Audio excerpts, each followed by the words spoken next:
শীতের সকালবেলায় যে বিছানা ছেড়ে আসতে কি কষ্ট হয়, তাও আবার উইকডেজগুলোতে। আজকে বেশ ভালোভাবে ঠান্ডাও পড়ে গেছে, হাত পাগুলো জাস্ট জমে গেছে, এতটাই ঠান্ডাটা পড়ে গেছে। তো এখন যাচ্ছি রাতুলের স্কুলে, তিনজনেই রেডি হয়ে 7:15-র মধ্যে ইন করতে হবে। স্যাটারডে সানডের মধ্যেই ওদের বেসিক্যালি রিহার্সালগুলো থাকে। তো আজ হচ্ছে মানে অ্যানুয়াল প্রোগ্রামের জন্য থার্ড রিহার্সাল।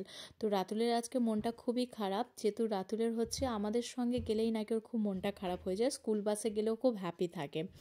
তো রাতুলকে স্কুলের ভেতরে দিয়ে দেন চার্চের কাছেই আমরা বসে ওয়েট করছিলাম। তো আমাদের মায়েদের আর কি কাজ, ঘন্টাখানেক এখন বসে ওয়েট করতে হবে, ওনাদের রিহার্সাল কমপ্লিট হবে, দেন আমরা নিয়ে বাচ্চাগুলোকে একবারে মানে বাড়ি ফিরে যাব।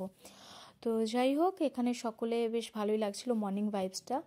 আর বাড়িতে এসে এত জোর খিদে পেয়ে গেছিলো, তো এখানে গরম ঝুরঝুরে ভাত, শিম ভাজা, শাক চচ্চড়ি আর চাটনি, যেহেতু আজ ছিল শনিবার। তো খেয়ে নিয়ে একটুখানি রেস্ট নিলাম, তারপরে সন্ধ্যেবেলা রাতুলকে পড়তে বসালাম। সকাল থেকে ঠিক এভাবেই সময়টা কেটে গেল, আর ইচ্ছা করলো না ব্লগ করতে। তো ওকে পরিয়ে টরিয়ে ডিনার করে শুয়ে পড়েছিলাম।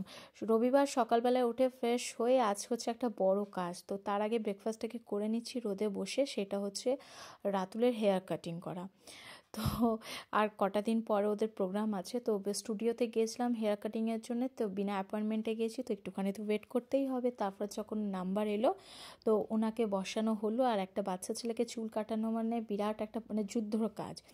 গল্প টল্প করে ওনার যখন চুলটা কাটিং হচ্ছে, সে ভ্যারাইটিস অফ যত রাজ্যের গল্প এখনই ওকে শোনাতে হবে। তো যাই হোক, ওর শেষকালে চুলটা খুব ভালো লেগেছে। এই যে লাস্ট একটা ম্যাসাজ দেয় যে দাদাটা, খুব ভালো লাগে। শনিবার রবিবার ঠিক এভাবেই কাটলো। ব্লগটা ভালো লাগলে লিখে জানিও।